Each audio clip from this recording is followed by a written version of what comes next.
सिहाओ second body को heal करते हुए कहता है कि तुम उस ग्रीन फ्लेम को काबू करने की कोशिश करो, मैं पीछे से तुम्हारी मदद कर रहा हूँ। यह सुन के सेकेंड बॉडी अपनी स्पिरिचुअल एनर्जी निकाल कर उससे उस फ्लेम के साथ कंबाइन करने की कोशिश करने लगती है, जो तरीका काम भी कर रहा था, जिसे देख कर सिहाओ भी कह रहा था कि अब सब कुछ ठीक हो जाएगा। लेकिन तभी मून की रोशनी बढ़ती है, जिसकी वजह से वो ग्रीन फ्लेम और ताकतवर होकर उस स्पिरिचुअल एनर्जी को तबाह कर देती है, जिसकी वजह से सेकेंड बॉडी को और चोट लग जाती है और उसे दर्द होने लगता है। तो यह देखकर सिहाओ अपनी हीलिंग की ताकत बढ़ा देता है, लेकिन उस फ्लेम ने भी अपनी ताकत बढ़ा दी थी, जिसकी वजह से सेकेंड बॉडी का शरीर बहुत तेजी से जलने लगता है। उसी वक्त वो फ्लेम सेकेंड बॉडी के अंदर से प्रोटेक्टिंग फेरी को बाहर निकाल कर उसे अपने काबू में कर लेती है, जिसे देखकर सिहाओ कहता है कि यह तो बहुत बुरा हुआ। तभी वो फेरी एक स्पिरिचुअल स्नैक से सेकेंड बॉडी के कॉन्शियसनेस में भेज देती है, जो वहाँ पहुंचकर सेकेंड बॉडी के सोल पर अटैक करने लगता है, जिससे वो सोल इधर उधर भाग कर बचने की कोशिश करने लगती है। लेकिन ऐसा करने से सेकेंड बॉडी को और भी ज्यादा दर्द हो रहा था। लेकिन सिहाओ उसे हिल करते हुए कहता है कि तुम हिम्मत मत हारना, जिसे सुनकर सेकेंड बॉडी अपने माइंड पर काबू करते हुए अपनी सोल से उस स्नेक पर अटैक करवाती है। लेकिन वो स्नेक उस अटैक से बच जाता है और मौका पाके सेकेंड बॉडी के सोल को निकल जाता है, जिसकी वजह से सेकेंड बॉडी जमीन पर गिर जाती है, जिसे देखकर सिहाओ उसकी मदद करने के लिए जाने लगता है और वो ग्रीन फ्लेम सेकेंड बॉडी के चारों तरफ एक बैरियर बना देता है, जिसकी वजह से सिहाओ पीछे वापस आ जाता है। इधर सेकेंड बॉडी सिहाओ से कहती है कि मैं शायद ग्रीन फ्लेम को काबू करने में फेल हो गई और अब मैं शायद मर जाऊंगी। जहाँ ये सुनकर सिहाओ कहता है कि मैं तुम्हें मरने नहीं दूंगा।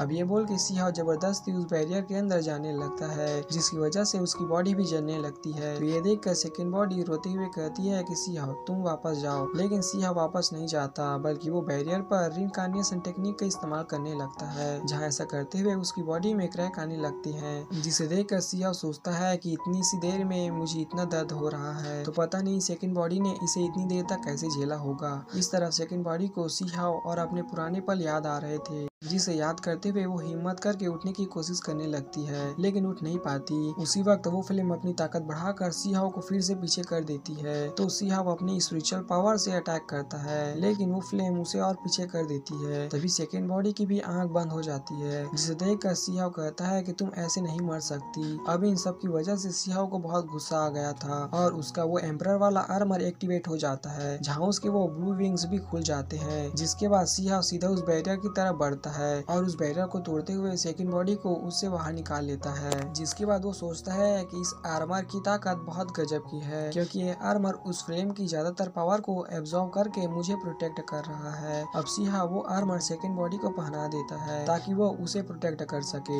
इसके बाद सिहाओ अपनी स्पिरिचुअल पावर से सेकेंड बॉडी की सोल को स्नेक के मुंह से बाहर निकाल देता है। अब वो सोल आर्मर की वजह से ताकतवर हो गई थी, इसलिए वो स्नेक पर अटैक करके उसे खत्म कर देती है, जिसे देखकर वो ग्रीन फ्लेम अपने क्लोन बना देती है ताकि वो सिहाओ और सेकेंड बॉडी पर अटैक कर सके। तो ये जान के सिहाओ अपने स्पिरिचुअल बर्ड और सेकेंड बॉडी अपने स्पिरिचुअल ड्रैगन को एक्टिवेट कर लेते हैं, जिसके बाद वो दोनों एक साथ उन सभी फ्लेम को खत्म करते हुए उस ग्रीन फ्लेम पर अटैक करते हैं, जिसकी वजह से वो ग्रीन फ्लेम शांत हो जाता है। सेकेंड बॉडी मौके का फायदा उठाकर अपनी प्रोटेक्टिंग फेरी को वापस लेते हुए उस ग्रीन फ्लेम पर काबू कर लेती है, जिसकी वजह से उसके कपड़े भी वापस आ गए थे। इधर सिहाओ सेकेंड बॉडी को देखे ही जा रहा था, क्योंकि वो मून की रोशनी में बहुत सुंदर लग रही थी। तो सेकेंड बॉडी सिहाओ से कहती है कि अगर तुम्हारा ताड़ना खत्म हो गया हो तो खुद को ताकतवर बनाने के बारे में सोचो, क्योंकि 3000 कंपटीशन पास आ रहा है और अगर तुम्हें जीतना है तो तुम्हें सोच समझ कर फैसला लेना होगा। अब ये बोलते बोलते थकान के कारण सेकेंड बॉडी बेहोश हो जाती है। अब आगे सेकेंड बॉडी को होश आता है तो वो सिहाओ के पास जाती है, जहाँ सिहाओ उससे उसका हालचाल पूछता है। तो सेकेंड बॉडी उसे कहती है कि मैं स्पिरिचुअल एनर्जी कम होने की वजह से बस थोड़ा अजीब फील कर रही हूँ। इसके बाद सेकेंड बॉडी सिहाओ से कहती है कि मुझे फील हो रहा है कि तुम्हारी ताकत की मदद से एक अच्छा फ्यूचर बनाया जा सकता है, इसलिए मैं तुम्हें ट्रेनिंग करने के लिए बोल रही थी, क्योंकि अगर तुम्हें लगता है कि गोल्डन फ्रूट की ताकत अब तुम्हारे पास है, इसलिए अब तुम्हें कुछ नहीं होगा, तो तुम गलत हो, क्योंकि उसकी ताकत भी फाइट के दौरान खत्म हो जाएगी और सिर्फ तुम उसकी मदद से दुनिया में सबसे ताकतवर बनने का तो नहीं सोच सकते। ये सुन के सिहाओ सेकेंड बॉडी से कहता है कि मुझे ऐसा क्यों लग रहा है कि उस फ्लेम को काबू करने के बाद तुम बदल गई हो, क्योंकि तुम अब बस ताकत और स्पिरिचुअलिटी की बात कर रही हो। इस पर सेकेंड सेकंड बॉडी कहती है कि जब मैं वो फ्लेम ऑब्जर्व कर रही थी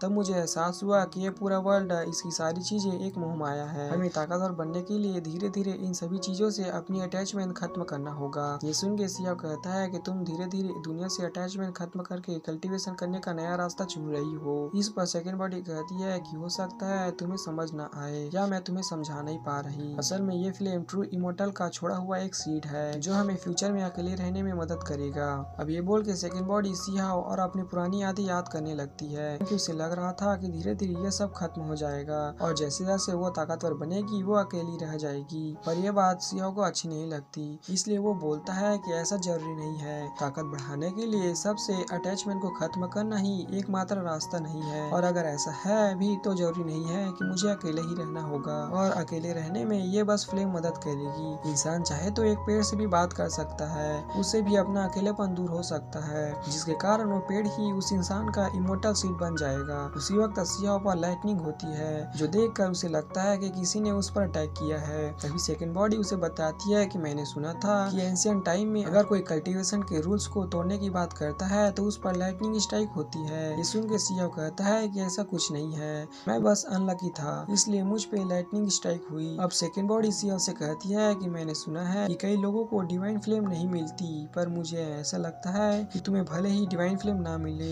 फिर भी तुम खुद को ताकतवर बना लोगे। इस पर सियाओ बोलता है कि मुझे फ्लेम मिले या ना मिले, पर मुझे पता है कि जो मैं सोच रहा हूँ वही सही कल्टीवेशन है। तभी उन दोनों को बहुत तेज तेज बेल की आवाज सुनाई देती है, जिसपे सेकंड बॉडी सियाओ से कहती है कि ये एंशिएंट ट्रेडिशनल है जहाँ सभी सेक्ट एक साथ मिल के बेल बजाते हैं, क्योंकि 3000 जीनियस कंपटीशन जल्द ही शुरू होने वाला है। इस तरफ हम कुछ कल्टीवेटर को देखते हैं जो बेसब्री से इस कंपटीशन का वेट कर रहे थे, क्योंकि वो एंशिएंट इमोर्टल के छोड़े हुए ट्रेजर पाना चाहते थे। इधर बहुत सारी कल्टीवेटर भी बर्फ से बाहर निकलने लगते हैं। अब सियाओ डू को जाकर ये सब बात बता देता है कि उसने वो ग्रीन फ्लेम किसी और को दे दिया है, जिसे जानकर डू उस पर गुस्सा होते हुए कहता है कि तुम बहुत बड़े बेवकूफ हो, तुम्हें क्या पता नहीं है कि ग्रीन फ्लेम एक इमोर्टल सीड था जिसे कई सारे सेक्ट भी ढूंढ रहे थे। इस पे सियाओ कहता है कि अब तो मैंने किसी और को दे दिया है और मैं अपने लिए कोई और फ्लेम ढूंढ लूंगा। ये सुन के डू कहता है कि 3000 कंपटीशन जल्द ही शुरू होने वाला है, जिसमें वो कल्टीवेटर भी पार्ट लेने वाले हैं जो इतनी समय से बर्फ के अंदर थे। ऊपर से सभी सेक्टर के यंग लोग भी उस फ्लेम को ढूंढ रहे थे, और अगर उन्हें वो फ्लेम मिल गई तो बहुत ज्यादा ताकतवर हो जाएंगे। इसलिए मैं कह रहा हूँ कि तुमने फ्लेम देकर बहुत बड़ी गलती की है। ये सुन के सियाओ कहता है कि आप चिंता मत करो, उनमें से कोई भी मेरा मुकाबला नहीं कर सकता। इस पे डू बोलता है कि तुम अपने आप पर घमंड कर रहे हो, बिना किसी फ्लेम से तुम टॉप 100 में भी पहुँच नहीं पाओगे, इसलिए लगता है कि मुझे ही तुम्हारे लिए रेड हेवेनली फ्लेम ला कर देनी होगी। अब डू फ्लेम लेने चला जाता है, लेकिन सियाओ वहाँ पर आराम से खड़ा था तो डू गुस्से से उसे ट्रेनिंग करने के लिए बोल देता है। आगे हम देखते हैं कि तियानजिन एकेडमी के दो स्टूडेंट सेलेस्टियल क्लैन के एक लड़के को डू के दोजो की तरफ लेकर आ रहा था, क्योंकि डू ने उन्हें पहले भूत बनकर डराया था, और अब वो इस सेलेस्टियल क्लैन के लड़के की मदद से उसे सबक सिखाना चाहते थे। लेकिन तभी वो तीनों एक पहाड़ को अपने सामने उड़ता हुआ देखते हैं, जो असल में सियाओ अपनी ट्रेनिंग करते हुए उठा रहा था।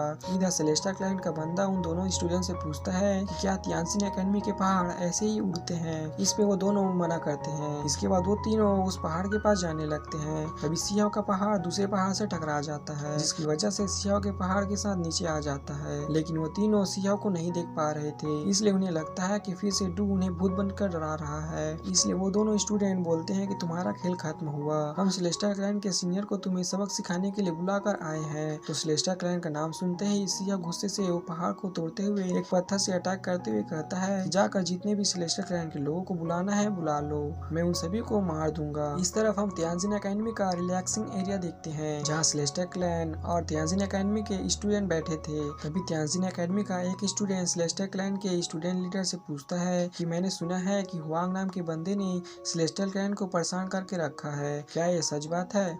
इस पर वो लीडर कहता है कि हमारा क्लैन हुआंग को जानता तो है, पर उसने हमें परेशान नहीं कर रखा है, बल्कि मैंने तो अपने सीनियर से सुना है कि वो एक बार हमारे एल्डर से अपनी जान की भीख मांग रहा था। ये सुन के सेकंड बॉडी उस लीडर से बोलती है, पर मैंने तो सुना है सेलेस्टियल क्लैन ने उसे धोखा देकर उसकी टेक्निक छीनने की कोशिश की थी। इस पर वो लीडर कहता है कि ऐसा कुछ नहीं है, ये सब हमारे क्लैन को बदनाम करने की साजिश है, हुआंग तो हमारे क्लैन के सामने कुछ नहीं है। ये सुन के सेकंड बॉडी बोलती है कि मुझे तो तुम फेकू लगते हो। ये सुन के सेकंड बॉडी बोलती है कि पर मुझे तो फेंगू ने बताया था कि हुआंग ने सीरियस रिलीम में मिंगजी को जान से मार दिया था। इस पे वो लीडर कुछ नहीं बोल पाता, पर उसे गुस्सा आ रहा था। तभी वहाँ वो वो दोनों स्टूडेंट और वो सेलेस्टर वाला बंदा भागते हुए आते हैं। जिसके बाद वो सेलेस्टर क्लैन का बंदा लीडर को कहता है कि अभी हमने एक लड़के को देखा था जो सेलेस्टर क्लैन के लोगों को पीटने की धमकी दे रहा था। एक साथी और तियानजिन एकेडमी के 2 स्टूडेंट को लेकर वापस उस दोजो के पास आ जाता है, जहाँ उस दोजो की ऐसी हालत देखकर उसका साथी कहता है कि ऐसे टूटे फूटे सेक्टर के स्टूडेंट की हिम्मत कैसे हुई सेलेस्टर क्लैन को चैलेंज करने की। इस पर तियानजिन एकेडमी का एक स्टूडेंट कहता है कि ये प्लेस पहले बहुत महान हुआ करता था।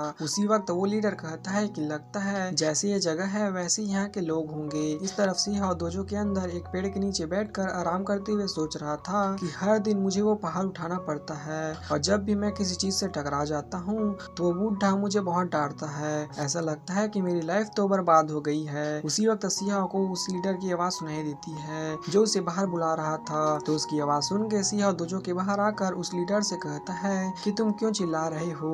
इस पे उसका साथी बोलता है कि क्या तुम्हें पता नहीं तुम किससे बात कर रहे हो। तभी वो लीडर कहता है कि जल्दी से अपने एल्डर को बुलाओ, मुझे उससे बात करनी है। इधर सिया उन लोगों की यूनिफॉर्म देखकर समझ जाता है कि वो दोनों सेलेस्टर क्लैन से हैं, इसलिए वो उस लीडर को अपनी स्पिरिचुअल एनर्जी से पकड़ लेता है, जिसे देखकर बाकी तीनों कहते हैं कि ये किस तरह की टेक्निक है जिसकी मदद से इस बंदे ने अपने अपोनेंट को पकड़ लिया है। मैंने आज तक इसके बारे में नहीं सुना।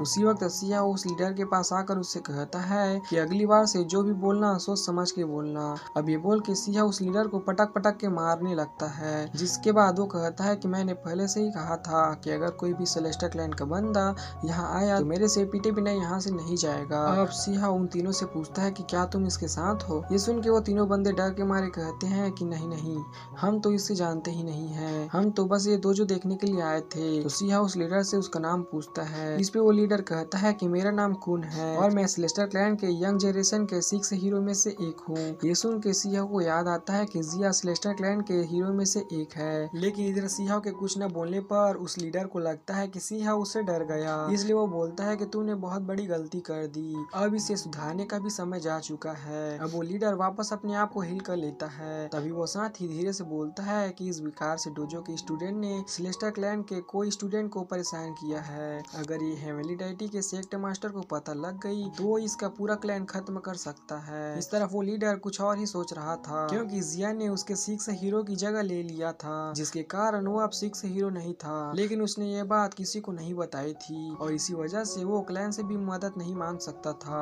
क्योंकि अब वो लोग उसे अच्छे से ट्रीट भी नहीं करते थे। लेकिन फिर भी वो लीडर झूठ बोलते हुए कहता है कि अब तुम्हारा अगर टीचर भी आकर मुझसे माफी मांग ले तो भी तुम्हें कोई नहीं बचा सकता। ये सुन के सिया बोलता है कि अगर ऐसा है तो मुझे क्या करना चाहिए। इस पे वो लीडर बोलता है कि अगर तुम मेरे सामने घुटने टेक दो तो मैं तुम्हें माफ कर सकता हूँ। लेकिन सिया अपने प्रेशर से ही उसे अपने घुटनों पे ला लेता है, जिसकी वजह से उस लीडर को बहुत दर्द हो रहा था। इसलिए वो बोलता है कि मैं क्लैन में जाकर तुम्हारी कंप्लेन जरूर करूंगा, जिसके बाद वो तुमसे बदला जरूर लेंगे। इस तरफ हम सेकंड बॉडी को देखते हैं जो अपने मन में बोलती है कि सिहाओ तुम्हारी ताकत के सामने वो लोग कुछ भी नहीं है, इसलिए तुम्हें उसे निपटने में ज्यादा समय नहीं लगेगा। अब सिहाओ डू के पास आ जाता है और उससे बोलता है कि मुझे आपको एक सिगरेट बताना है। इस पे डू उससे बोलता है कि सिगरेट तो सबके होते हैं, पर क्या तुम्हारा कुछ खास सिगरेट है। इस पे सिहाओ कहता है कि मेरे पीछे कई सारे सेक्ट पड़े हुए हैं। ये सुन के डू कुछ भी रिएक्ट नहीं करता। तो सिहाओ चौंकते हुए डू से पूछता है कि क्या आपको ये बात पहले से पता थी। इस पे डू बोलता है कि अगर ये बात मुझे पता नहीं होती और अगर तुम्हें कोई ऑर्डिनरी पर्सन होते तो मैं तुम्हें अपने डोजो में लेता ही क्यों।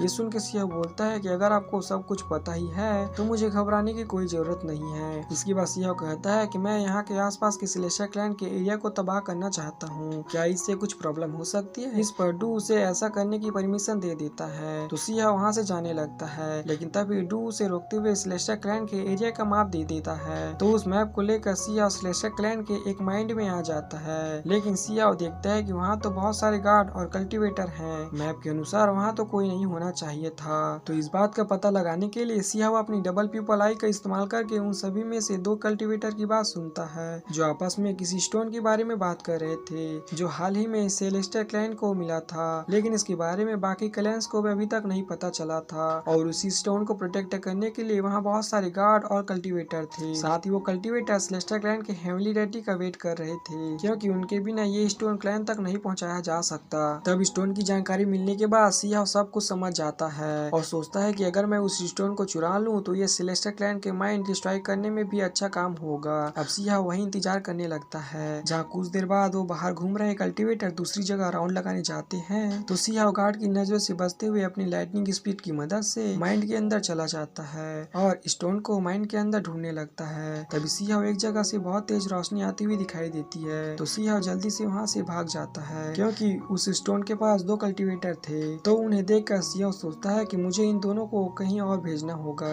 अब ये बोल के सी हाउ उस जगह से थोड़ी दूर में एक इल्यूजन क्रिएट करता है जिसे देखकर वो दोनों कल्टीवेटर उसी ओर भाग जाते हैं। जिसके बाद सी हाउ मौका पाकर स्टोन के पास आ जाता है और उस स्टोन को उठाने लगता है, लेकिन वो स्टोन एक पहाड़ से भी भारी था। पर सी हाउ की डेली प्रैक्टिस की वजह से वो स्टोन को उठा लेता है, लेकिन इतने में वो दोनों कल्टीवेटर आवाज सुन के वापस आ जाते हैं और सी हाउ पर अटैक करने की कोशिश करते हैं। पर सी हाउ उस पत्थर को बीच में ले आता है जिसे वो कल्टीवेटर डैमेज नहीं कर सकते थे, इसलिए वो साइड में हो जाते हैं। और इसी बात का फायदा उठाकर सी हाउ फिर से लाइटनिंग स्पीड की मदद से वहाँ से भागने लगता है। तो ये देखकर वो दोनों कल्टीवेटर एक फॉर्मेशन की मदद से उस पूरी जगह को सील कर देते हैं। इधर उस फॉर्मेशन की वजह से सी हाउ बाहर नहीं जा सकता था, इसलिए वो पैदल ही उस पत्थर को लेकर भागने लगता है। जहाँ भागते हुए वो सोचता है कि इस चीज से अनलिमिटेड ट्रेजर बनाया जा सकता है। ऊपर से स्टोन के चारों तरफ बहुत ज्यादा एनर्जी है जिसे अगर कंडेंस किया जाए तो एक डिवाइन ऑब्जेक्ट या इमोर्टल मटेरियल भी बनाया जा सकता है। तभी वो दोनों कल्टीवेटर सी हाउ को देख लेते हैं और उस पे एक स्पिरिचुअल बॉल से अटैक करते हैं। पर सी हाउ फिर से स्टोन को बीच में ले आता है जिसकी वजह से वो कल्टीवेटर उस स्पिरिचुअल बॉल की दिशा को बदल देते हैं और सी हाउ से कहते हैं कि जल्दी से ये स्टोन हमें वापस दे दो वरना तुम्हारी 100 लाइफ भी इसका कर्ज चुकाने में पूरी नहीं पड़ेगी। लेकिन सी हाउ नहीं रुकता तो वो दोनों कल्टीवेटर उसे चैन से पकड़ने की कोशिश करते हैं पर सी हाउ उससे भी बच जाता है। उसी वक्त वहाँ पर बाहर वाले कल्टीवेटर भी आ जाते हैं जिसके बाद वो चारों मिल के सी हाउ को घेर लेते हैं। तभी उनमें से एक बोलता है कि ये लड़का कौन से सेक्टर का है जिसने यहाँ घुसने की हिम्मत की। अब वो चारों मिल के हर डायरेक्शन से चैन बना के सी हाउ को पकड़ने की कोशिश करते हैं पर सी हाउ इधर उधर भागे जा रहा था। तभी वो मौका पाके एक छोटे से रास्ते से वहाँ से निकल जाता है, लेकिन वहाँ से निकलने की वजह से वो स्टोन छत से टकरा कर टूट रहा था। तो ये देख के वो कल्टीवेटर सी हाउ का पीछा करते हुए बोलते हैं कि इतने प्रेशियस ट्रेजर को बर्बाद करना बंद करो, जल्दी से ये स्टोन हमारे हवाले कर दो। लेकिन सी हाउ नहीं रुकता क्योंकि वो लगभग एग्जिट तक पहुंच गया था पर वहाँ पर भी फॉर्मेशन बनी थी जो उसे बाहर नहीं जाने देती। तभी वहाँ वो चारों कल्टीवेटर भी आ जाते हैं जिसके बाद वो सी हाउ को मारने के लिए अपनी पावर का इस्तेमाल करते हैं और उस पर एक पावरफुल स्पिरिचुअल बॉल से अटैक करते हैं। लेकिन सी हाउ को पहले मिला हुआ तालिस्मान उसे बचा लेता है, साथ ही उस ब्लास्टर की वजह से वहाँ बनी फॉर्मेशन भी टूट जाती है। तो सी हाउ वहाँ से आगे जाने लगता है। जहाँ जाते हुए वो सोचता है कि अगर मेरे पास ये पेपर नहीं होते तो आज मैं यहाँ मर चुका होता। अब सी हाउ और आगे जाने लगता है, लेकिन तभी उस स्टोन में क्रैक आने की वजह से वो 2 टुकड़ों में टूट जाता है। तो सी हाउ उनमें से एक स्टोन को कल्टीवेटर की तरफ फेंक के दूसरे स्टोन को लेकर वहाँ से भागने लगता है। जहाँ इस तरह वो आउटर फॉर्मेशन को भी तोड़कर माइंड से बाहर आ जाता है, लेकिन वो कल्टीवेटर अब भी उसका पीछा कर रहे थे। तभी वो सारे मिल के कई सारे स्पिरिचुअल बॉल से उस पर अटैक करते हैं, लेकिन सी हाउ फिर से तलिस्मान पेपर का इस्तेमाल करके बच जाता है। तो उनमें से एक कल्टीवेटर कहता है कि अगर तुम्हें फिर से यहाँ से भागने की हिम्मत की तो मैं तुम्हें मारने से नहीं हिचकिचाऊंगा। लेकिन सी हाउ नहीं रुकता तो वो कल्टीवेटर एक ब्लड स्काई नाम का स्पिरिचुअल वेपन निकाल के उस पर अटैक करता है। तो उसे देखकर सी हाउ सोचता है कि यह तो हेवनली डेटी लेवल का आर्टिफैक्ट है, मुझे अपनी पूरी ताकत का इस्तेमाल करके इसे बचना होगा और तभी मैं यहाँ से निकल पाऊंगा। लेकिन अचानक से सी हाउ का वो स्टोन बहुत भारी हो जाता है जिसकी वजह से सी हाउ घुटनों पर आ जाता है। तो ये देख के वो सोचता है कि अब तो इसका आधा हिस्सा भी टूट चुका है, तो ये भारी कैसे हो गया। इधर वो कल्टीवेटर सी हाउ को घुटने पर देखकर अपना अटैक रोक लेता है, जिसके बाद वो चारों मिल के उसकी तरफ जाने लगते हैं। लेकिन उसी वक्त अचानक से वो स्टोन फट जाता है और वो पेपर उस ब्लास्टर के इन्फेक्ट से सी हाउ को बचा लेता है। तभी सी हाउ वहाँ पर स्टोन का कोर देखता है तो सी हाउ उसे तुरंत ले लेता है क्योंकि वो बहुत ही कीमती था। अब वो वहाँ से भागने के लिए स्पेस में क्रैक बना देता है, जिसे देखकर कल्टीवेटर सी हाउ के पीछे जाते हैं, लेकिन तभी सी हाउ पोर्टल के अंदर चला जाता है। में हम सेलेस्टा क्लैन के क्लैन मास्टर को देखते हैं जिसे वो सभी कल्टीवेटर जो मैजिकल स्टोन पर नजर रख रहे थे वो उसे आकर बताते हैं कि हुआंग ने पत्थर को चोरी कर लिया है। ये सुन के क्लैन मास्टर उनसे पूछता है कि क्या तुम्हें यकीन है कि वो हुआंग ही था। इसमें वो कल्टीवेटर बोलते हैं कि हाँ, हमें पक्का यकीन है क्योंकि वही स्पेस में क्रैक बनाकर टेलीपोर्ट कर सकता है और उसी के पास वेल टेक्निक है। ये सुन के ग्रैंड मास्टर बोलता है कि लगता है वो हमसे बदला लेना चाहता है। अब वो क्लैन मास्टर अपने क्लैन के कुछ ट्रू गॉड लेवल के कल्टीवेटर से कहता है कि तुम सब जाकर सी हाउ को ढूंढो। तो ये सुन के वो लोग वहाँ से चले जाते हैं, जिसके बाद वो अपने क्लैन से एक हेवनली डेटी लेवल के कल्टीवेटर कल्टीवेटर से कहता है कि स्टोन की चोरी होने वाली बात प्रोटेक्टर को बता दो। इसमें वो कल्टीवेटर बोलता है कि लेकिन आप ऐसा क्यों करना चाहते हो। इसमें क्लैन मास्टर उसे कहता है कि वो पत्थर हमारे लिए बहुत इंपॉर्टेंट था और हमें उसे वापस लाना ही होगा। तो ये जानने के बाद वो हेवनली टैटी का कल्टीवेटर प्रोटेक्टर को बताने के लिए निकल जाता है। जहाँ उसके जाने के बाद क्लैन मास्टर बोलता है कि हुआंग भले ही तुम्हें कोई प्रोटेक्ट कर रहा है पर तुम्हें इतनी बड़ी गलती नहीं करनी चाहिए थी। इस तरफ हम जिया को देखते हैं जो छुप के क्लैन मास्टर की बात सुन रही थी। जहाँ यह बात जानने के बाद वो थोड़ी घबरा जाती है। दूसरी तरफ सिया स्टोन के एसेंस को डू के पास ले आता है। डू उसे देखकर खुश होने लगता है तो सिया डू से पूछता है कि ये चीज क्या है। इस पे डू बोलता है कि ये शायद कोई सेक्रेट मटेरियल है या फिर यह कोई स्पिरिचुअल ट्रेजर बनाने की हेवनली मटेरियल हुई हो सकती है। उसी वक्त डू उस एसेंस पर अटैक करके देखता है लेकिन उससे उसमें कोई भी असर नहीं होता। तभी सिया बोलता है कि मुझे तो ये सिर्फ एक अंडा लग रहा है क्योंकि उसकी शेप अंडे जैसी है। इसमें डू सिया को मारते हुए उससे बोलता है कि यह सिर्फ एक अंडा से कई बढ़कर है क्योंकि इसके अंदर हेवन एंड अर्थ की एनर्जी है जिसकी वजह से ये एक इमोर्टल सीड बन सकता है और तुम इसके इस्तेमाल से खुद को इवॉल्व भी कर सकते हो। ये सुन के सिया बोलता है कि क्या मैं इससे डिवाइन फ्लेम का इनहेंट कर सकता हूँ जिससे मैं डिवाइन फ्लेम लेवल पर पहुँच सकता हूँ। जिस पे डू बोलता है कि इसकी मदद से डिवाइन फ्लेम लेवल पर पहुँचना बड़ी मुश्किल की बात है क्योंकि इसके अंदर जो हेवन और अर्थ की एनर्जी है उसका इस्तेमाल करके कई लोगों ने डिवाइन फ्लेम को पास्ट में इनहेंस करने की कोशिश की थी लेकिन वो सभी नाकाम रहे। उसी वक्त हम पास्टा का सीन देखते हैं जहाँ डू ने भी हेवन और अर्थ की एनर्जी से डिवाइन फ्लेम एक्टिवेट करने की कोशिश की थी लेकिन वो इसमें कामयाब नहीं हो पाया था। इधर प्रेजेंट में सिया और डू से पूछता है कि अगर मैं इसका इस्तेमाल फ्लेम को एक्टिवेट करने के लिए करता हूँ तो उससे क्या क्या हो सकता है। इस पे डू बोलता है कि अगर तुम ऐसा करते हो तो तुम्हारे सक्सेसफुल होने के 30% चांस है लेकिन अगर तुम कामयाब नहीं हो पाते हो तो तुम राख में बदल जाओगे। तो ये सुन के सिया और डू से पूछता है कि अगर मैं इसमें कामयाब हो गया तो क्या होगा।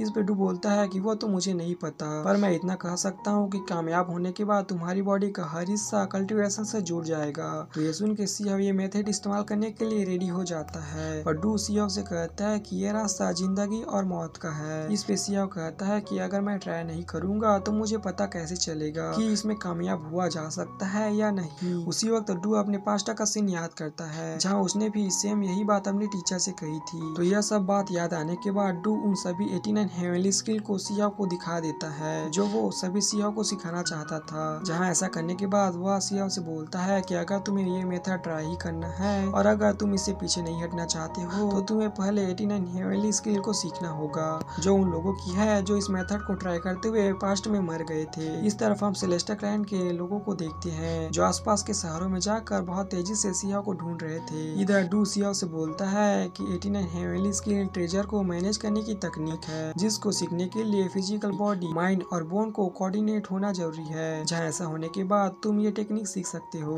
पर अभी तुम ये सीखने के रिक्रूट नहीं हो पा रहे हो लेकिन क्योंकि तुम्हारी बॉडी बहुत ज्यादा स्ट्रॉन्ग है तो इसकी मदद से तुम छोटी मोटी स्किल सीख सकते हो। साथ ही तुम आज इस एसेंस के प्रिंसिपल भी सीख जाओगे। तो ये सब जानने के बाद सिया और सभी छोटी मोटी स्किल को सीखने और कोऑर्डिनेट सही करने के लिए बैठ जाता है। इधर सेलेस्टा क्लैन के लोग हर एक बंदे का चेहरा बारीकी से देख रहे थे ताकि सिया उनसे बच के ना जा सके। इधर डू सिया को प्रैक्टिस करते देख उससे कहता है कि अच्छा हुआ तुमने हेवनली पुल की मदद से गोल्डन फ्रूट को कंज्यूम कर लिया। उसकी मदद से अब तुम और तेजी से स्किल को सीख पा रहे हो।